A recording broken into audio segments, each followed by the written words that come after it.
ဒီကတော့အကယ်ဒမီပေးပွဲနေ့ဆိုရင်ခုန်နေမှာပေါ့ ရင်ခုန်တယ်လည်းမဟုတ်ပါဘူးဒီလိုပဲပွက်တက်ရမှာပေါ့ ခုံမင်းသားရမှာမလဲသမီးတို့ထင်တယ်မင်းသားလေးတစ်ပြင်းနေမင်းသားဟုတ်တယ်မလားဒီကောကြိုသိနေတာဆိုတော့လေ ဘလို့ကြိုသိမှာတော့ဘလို့မှကြိုမသိဘူးကဲမီဆိုတာလေ မင်းသမီးရတာကမင်းသမီးမလား အမကလုပ်ငန်းအကြောင်းလေးပြောလို့ရအောင် ဟုတ်လုပ်ငန်းအကြောင်းကလေဒီကောရဲ့ဒီလိုပါဒီကောကသမီးဖန်ဆိုတော့လေသမီးတို့လုပ်ငန်းကိုအခုလိုလက်ခံပေးတော့ကျေးဇူးအများကြီးတင်ပါတယ်သမီးကဒီကောရဲ့အိုက်တော့ ဒီကုန်းက သမီးဖန် ဖန် ဟုတ် ဒီကုန်းကတမီးရဲ့ ဟုတ် အော်ထားလိုက်ပါတော့ဖန်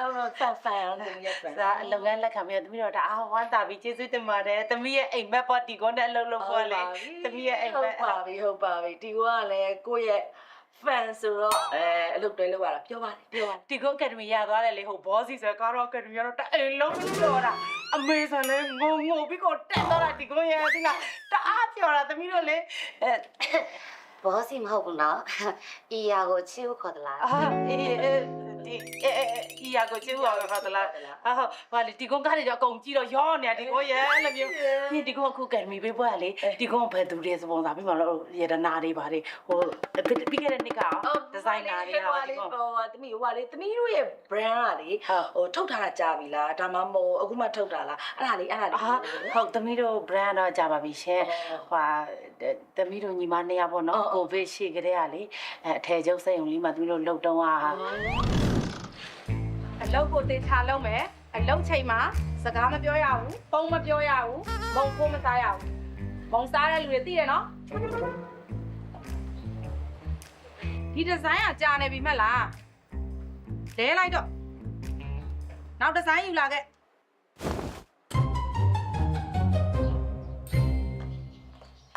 မပြန်လာမယ်ရှင်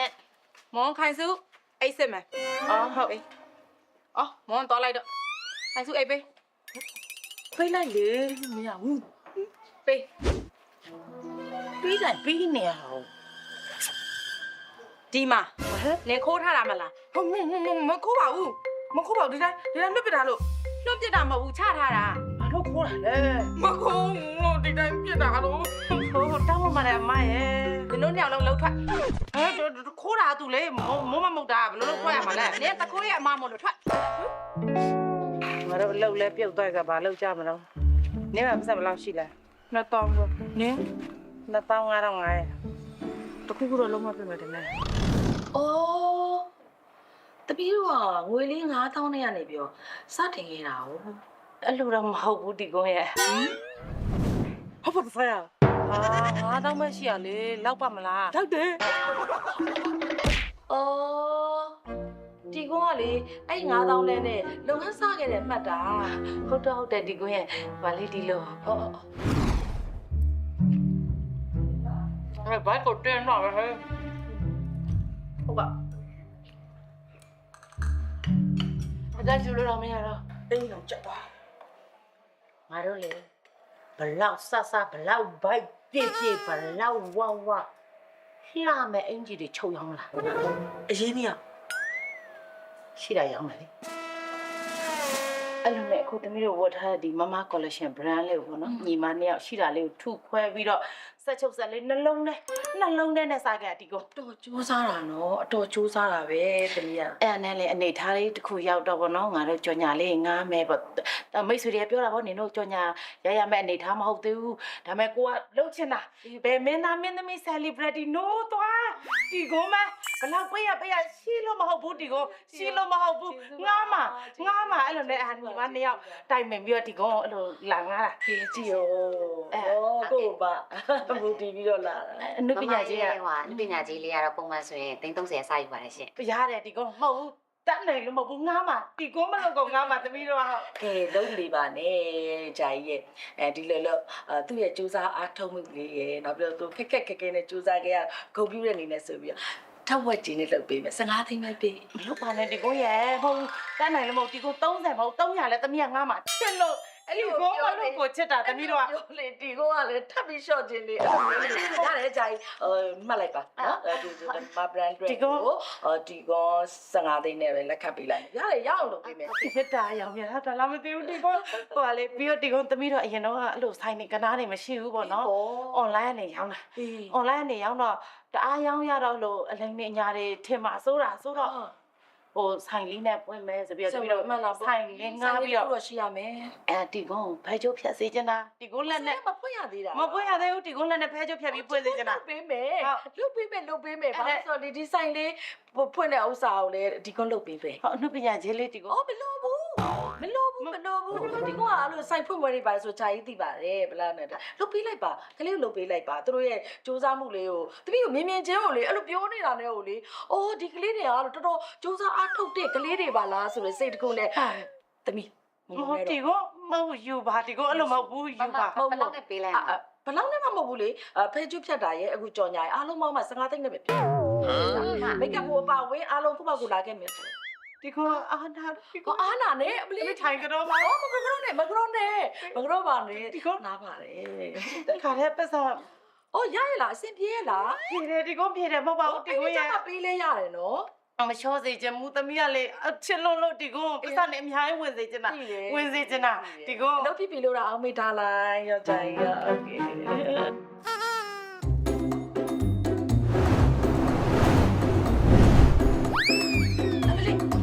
အမလေးဟဲ့တောင်းတချီအောင်ရောက်နေပြီဟာမရောက်သေးဘူးလားလို့ ရောက်ပြီ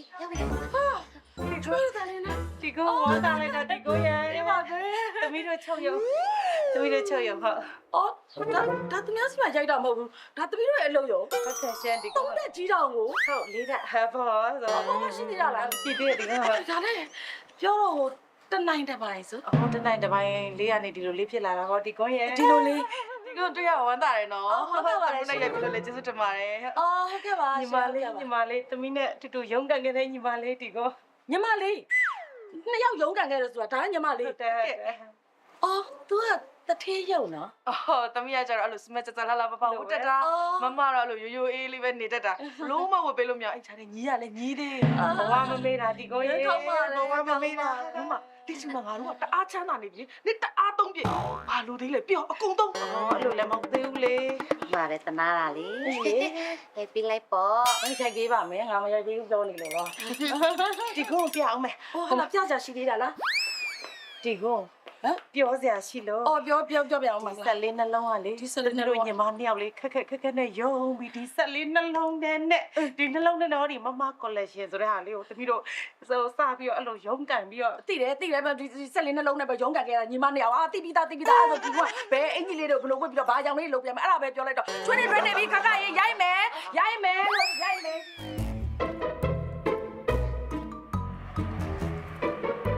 ဒီကောဒီဆိုင်လေးကလေဒီကုန်းမြစ်တာနဲ့ဖဲကျုပ်ဖြတ်ပေးမယ်ဆိုတော့တမီးတို့မမကော်လက်ရှင်ဆိုင်လေးပါရှင်းပါ ဒါလေးကဆိုင်လေးတပိုင်းတနိုင်ဆိုင်လေးပေါ့နော် ဟုတ်ကဲ့ဟုတ်တယ်ပါရှင် ဆိုင်လေး ဟောမမပဲငါ့ကိုပေါ့မိတာနဲ့ခွင့်မဲလို့ပြောထားတယ်လေပေးရမှာပေါ့ ဒီပါဖွင့်ပြီးပါနော် ဒီကုန်းပြောနေတာသဘောကောင်းတယ်လို့ပတ်ဆောင်ပြရဘလို့မှမယူဒီကုန်းမြစ်တာနဲ့ဆိုတာကျပဲ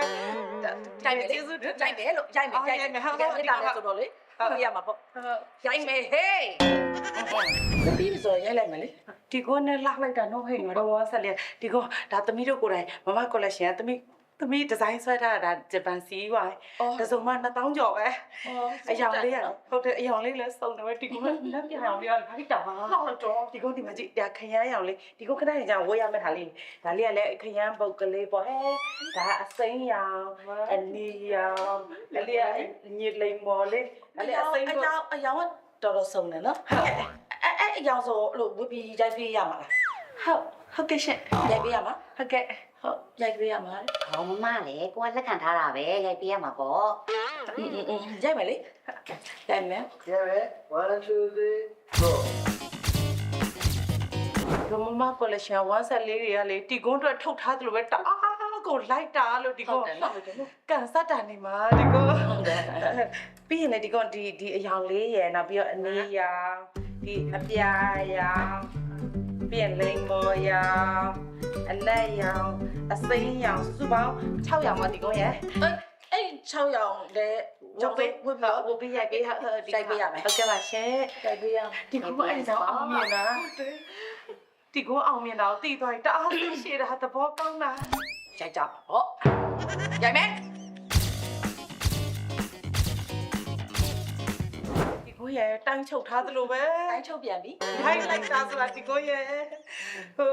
အယောင်နေကြတော့ အယောင်ဆုံးတယ်လေဒီကုန်း ရောင်စုံပဲ ဒီမှာဒီကုန်းရဲ့အစိမ်းရောင်လေး ရောင်လေးရဲ့ အညိုရောင်လေး ပန်းရောင်လေး ပန်းရောင်လေး တော့ဘာဒါတွေလေးပေါ့အနုလေး လိမ္မော်လေးလေးပါ အပြာအနုလေး ဒီကုန်းကအယောင်လေးကိုသိနေရပဲ အမှန်တိုင်းဆိုလို့ရှိရင်ပေးတာရောင်ပေါ့အရက် အာဒီကုန်းဟုတ်တယ် တိုက်တိုက်တော့မယ် နော်ဒီကုန်းဟာ ရိုက်မယ် အဲ့တင်းနဲ့ထနေသလားနော် ဟောထပ်တာ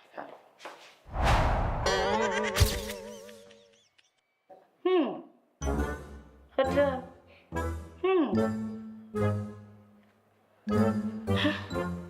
အော်ကဲမလိုက် ပါလေဒီကုန်း ဒီကောအခုပုံလေးလဲကွယ်အများကြီးပဲရိုက်ပေးတာပြင်မန်းတော့ပြန်လိုက်တော့မယ်နော် ဟုတ်ဒီကုန်းဟိုကလေတမိကင်မရာထဲမှာတက်ကြည့်ရလေဒီကုန်းပုံလေးတွေကလေတဘုံမှပြုံးနေဘူးစူပုံနေ အဲ့တော့ အားလုံးနာရဲ့ဒီကုန်းအစားနေပြန်ရိုက်ပေးလို့ရလား